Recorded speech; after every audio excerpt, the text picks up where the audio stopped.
Assalamualaikum warahmatullahi wabarakatuh. Bertemu lagi dengan saya Herman Jambek.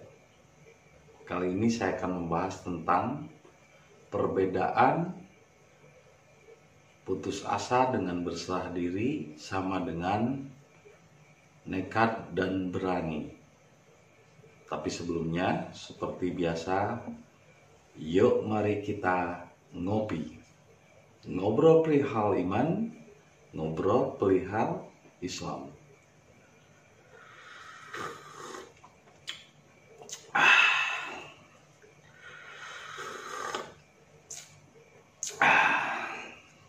Ya, ini adalah kenyataan. Jadi hakikat itu adalah kenyataan hidup. Jadi ketika saya menjelaskan sesuatu, lalu apa yang saya jelaskan menusuk ke dalam relung jiwa Anda, menyentuh hati sanubari Anda, itu bukan karena saya pintar, bukan karena saya cerdas, bukan karena saya pandai membaca diri Anda, tidak.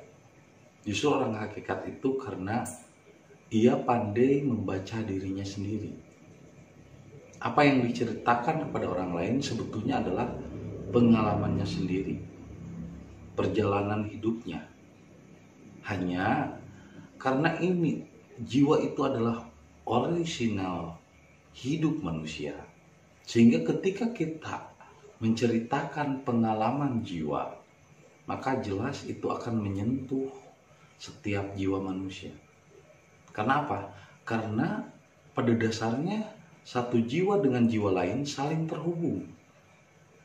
Kanapsin wahidin, bagaikan satu napas, saling terhubung, koneksi. Sehingga ketika menceritakan pengalaman yang orisinil, pengalaman diri, pengalaman jiwa, maka jelas ini akan, kok sama ya denganku? Oh, kok sama ya dengan guruku? Ya jelas, karena itu adalah pengalaman jiwa.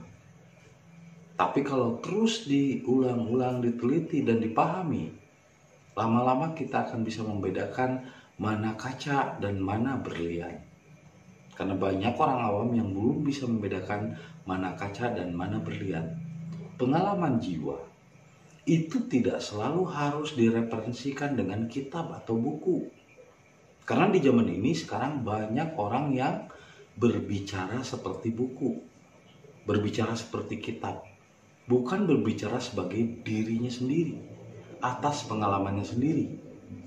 Jadi sekarang ini orang lebih bereferensi kepada kitab, bukan kepada pengalaman.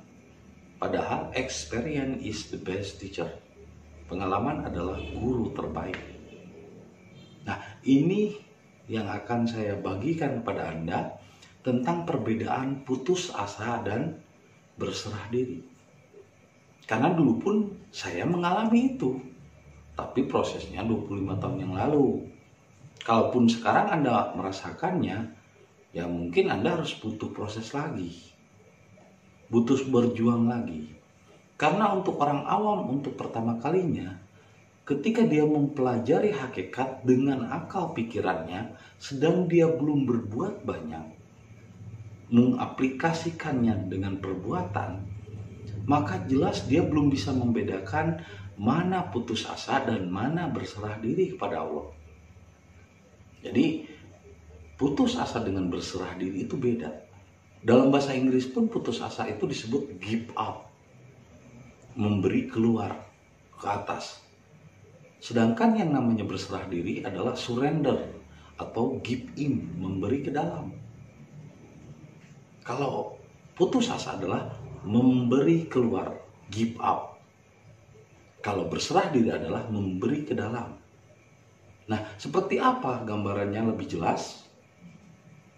Putus asa adalah kita sering menyalahkan kondisi, suatu masalah, suatu kejadian. Lalu kita melampiaskan kejadian ini untuk sesuatu yang disebut dengan ketuhanan.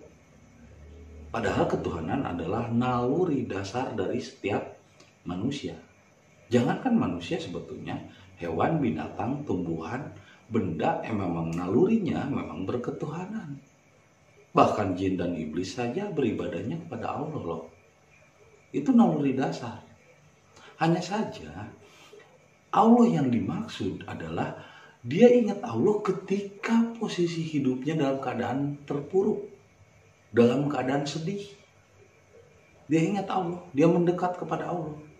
Lalu ketika dia berdoa, beribadah, kesedihan dan keterpurukannya tidak kunjung datang, akhirnya muncullah putus asa dan menyalahkan pula kepada Allah. Allah nggak adil, kok hidup saya nggak berubah begini. Padahal jelas Allah tidak akan merubah nasib suatu bangsa, nasib suatu umat kalau dirinya sendiri tidak merubahnya. Akhirnya Allah hanya selalu dijadikan kambing hitam. Ketika dia terpuruk, ketika dia susah, dia ingat Allah. Akhirnya Allah yang ada itu adalah Allah kesusahan. Ya kan? Itu akhirnya tercipta dari kesusahannya itu sendiri. Ini jelas tidak akan tersentuh. Karena apa?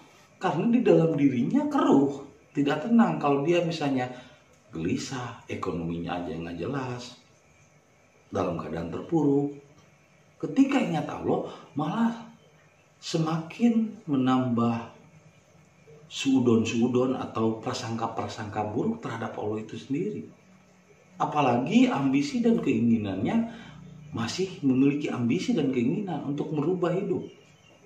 Merubah hidup itu harus kau rubah denganmu sendiri, bukan menyalahkan situasi atau menyalahkan Tuhan. Harus kau koreksi sendiri. Di mana letaknya kau? Kenapa kamu terpuruk? Kenapa kamu salah? Jangan bawa-bawa Tuhan. Karena orang Indonesia ini udah kebiasaan. Senang, sedih, bawa-bawa nama Tuhan. Di mana-mana selalu mengatasnamakan Allah. Tapi kelakuan masih jauh dari contoh-contoh akhlak yang baik. Dalam keadaan terpuruk, kok kenapa semakin terpuruk ya? Semakin ingat Allah. Ini ada hubungannya dengan law attraction. Hukum tarik-menarik.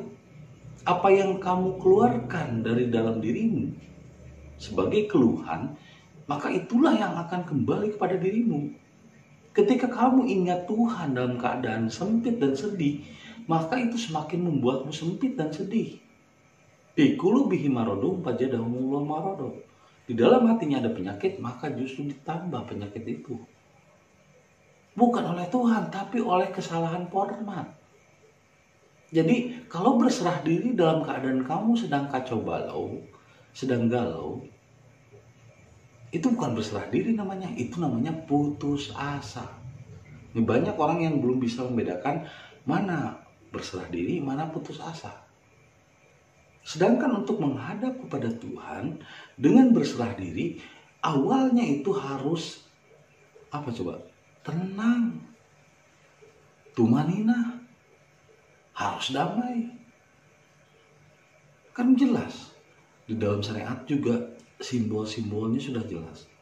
Kalau mau sholat harus wudhu dulu, harus suci dulu hati, pikiran, dan nafsunya. Tangannya tidak boleh mengambil yang bukan haknya, mulutnya tidak boleh bergunjing dan membicarakan orang lain. Harus suci dulu, harus wudhu dulu. Lalu dia harus memakai pakaian yang rapi dan bersih. Pakaian di situ simbol. Sandang pangannya, kehidupan duniawinya sudah tenang. Barulah dia bisa menghadap Tuhan dengan tumanina. Lagi pula di ayat-ayatnya juga selalu dijelaskan kan, ya ayat Tuhan nafsu mutmainah, irji'i ila rodiki rodiyata mardiyah padhulil jannah.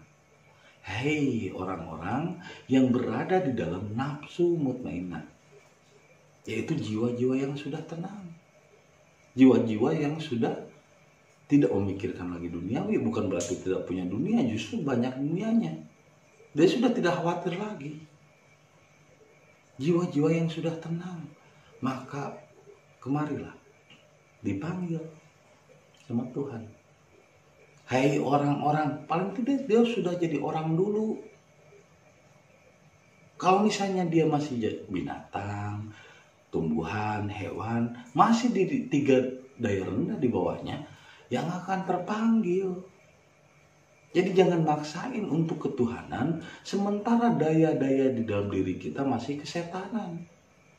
Jadi harus disesuaikan dulu frekuensinya. Kalau hidup kita belum tenang, belum damai, masih riweuh dengan keadaan dunia, jangan memaksakan. Karena frekuensi ketuhanan ini tinggi.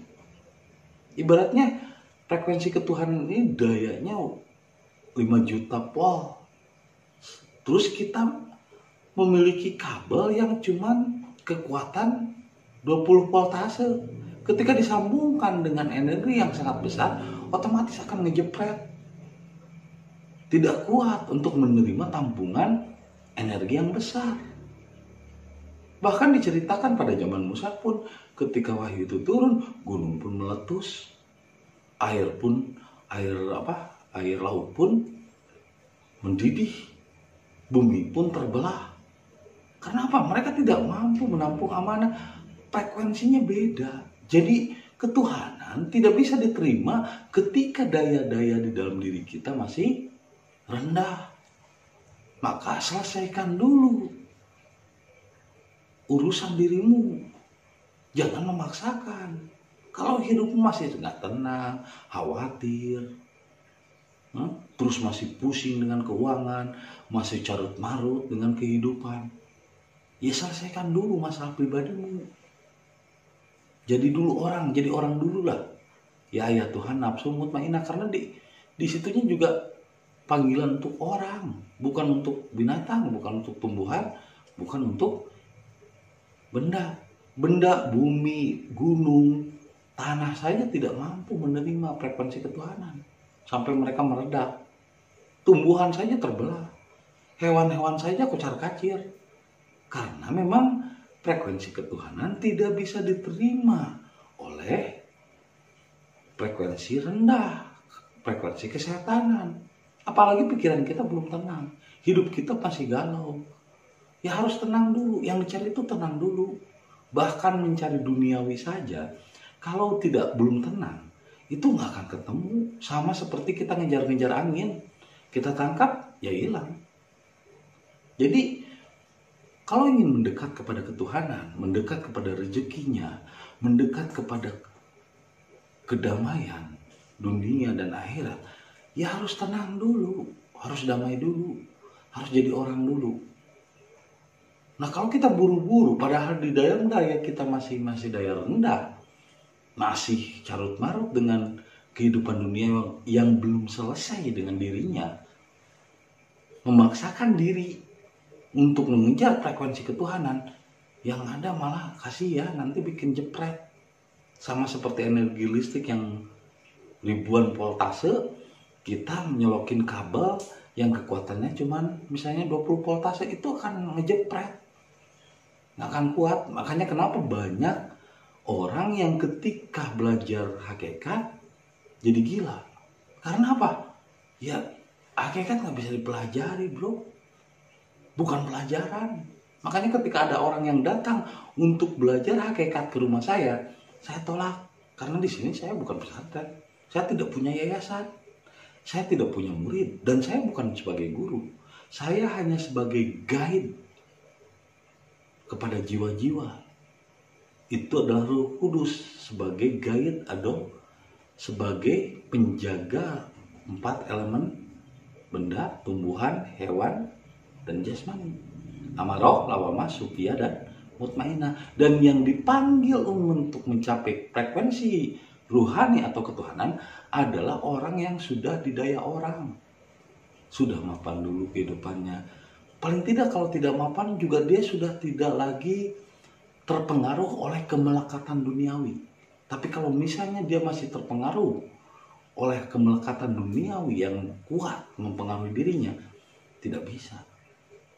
Tetap harus didaya orang dulu, harus tenang, harus tumanina. Kan sebelum ibadah sholat juga kan harus tenang dulu, harus tumanina, harus rapi dulu bajunya, bersih, sandang pangannya harus tercukupi dulu. Ini sama seperti pengalaman saya waktu kalau bulan puasa di pesantren, jadi ketika maghrib orang ke masjid, cuman minum terus ke masjid. Ketika orang ke masjid, saya malah ke dapur santri.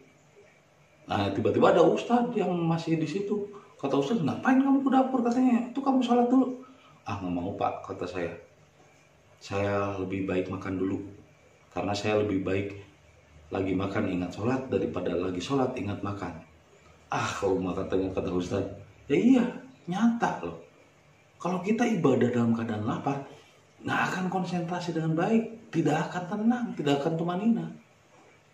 Maka kalau misalnya Anda mau datang ke rumah saya, setidaknya Anda harus selesai dulu dengan masalah pribadimu. Kalau Anda mau datang ke rumah saya, membawa keluhan, itu sama saja Anda putus asa, bukan ingin berserah diri, itu namanya putus asa. Apalagi kalau misalnya jauh-jauh datang ke rumah saya, cuman untuk mengeluh, cuman untuk meminta perlindungan. Hei, minta perlindungan itu sama Tuhan. Saya itu cuma jembatan doang, guide untuk menyeberang jembatan. Minta tolonglah hanya kepada Allah. Cobalah bergantung kepada Allah, sedangkan Allah meliputi dirimu juga. Jadi kamu harus bergantung kepada dirimu sendiri, harus mandiri dulu. Berdiri di atas kaki sendiri, jangan bergantung pada orang lain. Lagian pula kalau orang-orang sudah mengenal hakikat, kita ketika datang pun tidak untuk merepotkan tuan rumah, tidak untuk merepotkan orang lain. Kalau kita merepotkan orang lain, berarti hidup kita masih sampah, masih kotoran-kotoran. Coba kalau datang itu bukan untuk membawa sampah, membawa keluhan, tapi datang itu setelah kita selesai dengan permasalahan hidupmu. Karena yang dipanggil itu adalah orang, bukan hewan, bukan tumbuhan, dan bukan benda. Kalau misalnya masih belibet di daya-daya rendah benda, tumbuhan, dan hewan, selesaikanlah dulu masalah dirimu.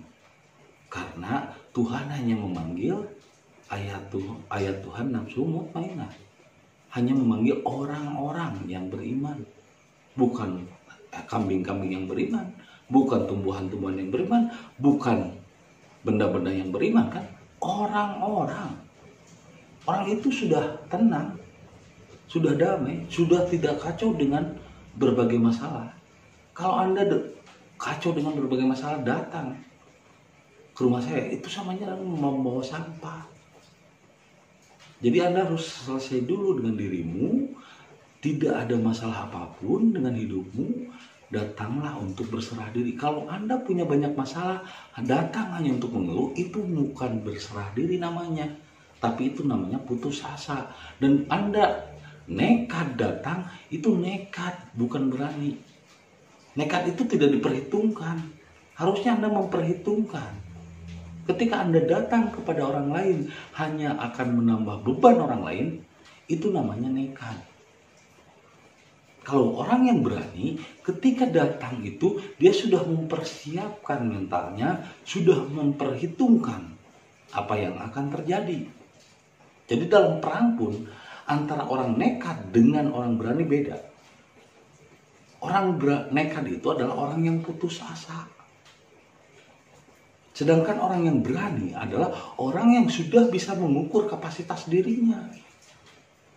Jadi kalau namanya berserah diri itu bukan menyerah kepada keadaan, tapi menyerah ke dalam diri. Dan orang-orang yang menyerah ke dalam diri atau berserah diri pada Allah atau Islam, itu adalah orang yang sudah mampu memerangi hal-hal keadaan di luar diri. Bukan orang cengeng yang kalah oleh keadaan. Orang berserah diri itu berserahnya ke dalam. Kalau keluar, justru harus berjuang, justru harus berjihad kalau keluar. Jadi kalau ada orang yang nunjuk, masa kita diem aja, saya mau berserah diri kepada Allah, ditonjok orangnya, marah, ya bengok lah. Terus Anda jualan, modalnya cuman misalnya 50.000, tiba-tiba ada orang, ini berapa? 40.000, ya terserah Allah aja, ya konyol itu namanya. Itu bukan berserah diri. Berserah diri itu ke dalam, hanya kepada Allah, kepada rasa dirimu. Kalau keluar, kita harus berjuang. Kalau misalnya Anda membeli barang 50.000, mau Anda jual, ya paling tidaklah dijual menjadi 60.000 atau 70.000. Bukan kebalikannya dijual 30.000, itu bukan berserah diri namanya. Itu mah konyol. Jadi harus dibedakan mana putus asa, mana berserah diri. Karena ini banyak akhir-akhir ini orang-orang yang putus asa datang ke rumah saya. Beda lah, putus asa dengan berserah diri. Saya juga bisa merasakan frekuensi putus asa dengan frekuensi berserah diri. Kalau putus asa, selesaikan dulu masalahmu. Tuhan kan sudah membekali pikiran. Untuk apa? Untuk keduniaan. Gunakan dulu untuk menyelesaikan masalah-masalah hidupmu. Setelah selesai dengan semua masalah hidupmu, kamu sudah tenang, rine, tumanina, barulah bisa menghadap kepada berserah diri. Boleh datang ke rumah saya untuk menanyakan tekniknya berserah diri bagaimana. Baru saya akan menjadi guide yang senang hati, saya akan mengantarkan kepada jembatan. Ibaratnya saya itu pria jembatan, guide yang hanya yang mengantarkan. Tapi saya bukan jembatan, saya bukan tujuan. Nah, kalau seandainya Anda ingin menggantungkan hidup ke saya, berarti Anda secara tidak langsung menganggap saya Tuhan. Saya cuma guide yang menunjukkan. Sedangkan Tuhan itu ada di dalam dirimu sendiri. Bergantunglah kepadamu sendiri. Seperti doa. Kita berdoa kepada siapa? Kepada Allah. Lah, Allahnya di mana? Kan di dalam diri kita. Terus yang ngabulin siapa? Ya kita juga kan dengan gerak. Nah, ngapain berdoa akhirnya? Nah, kita sendiri yang gerak, kita sendiri yang ngabulin. Ya udah bergerak saja. Doa yang dimaksud adalah doa menyeru dengan gerak, bukan menyeru dengan permohonan dan meminta perlindungan dari orang lain. Cobalah mandiri dulu, selesaikan dulu dengan masalah-masalah dirimu sendiri. Jangan datang karena putus asa, Bu. Ya, berserah dirimu putus asa itu beda. Karena dulu juga saya pernah begitu, datang dalam posisi putus asa, nekat gitu, karena saya udah gelap, udah nggak tahu lagi apa yang harus saya perbuat. Pekerjaan nggak ada, keluarga nggak ada yang mendukung, nggak punya uang. Akhirnya saya nekat. Nah, setelah saya rasakan, oh ternyata nekat dengan berani beda. Nekat itu karena putus asa. Kalau berani itu penuh dengan perhitungan dan dia tahu kapasitas dirinya. Jadi datanglah ke rumah saya karena berani, bukan karena nekat. Datanglah ke rumah saya karena ingin berserah diri, bukan karena putus asa. Jadi Anda harus bisa membedakan mana putus asa dan mana berserah diri. Mungkin ini agak susah untuk dibedakan, tapi coba resapi ke dalam diri Anda sendiri. Mudah-mudahan apa yang saya sampaikan ini menjadi inspirasi dan hidayah bagi kita semua untuk bisa membedakan mana putus asa dan mana berserah diri. Itu saja yang bisa saya sampaikan malam ini. Dan jangan lupa kopi ketika otak perlu inspirasi.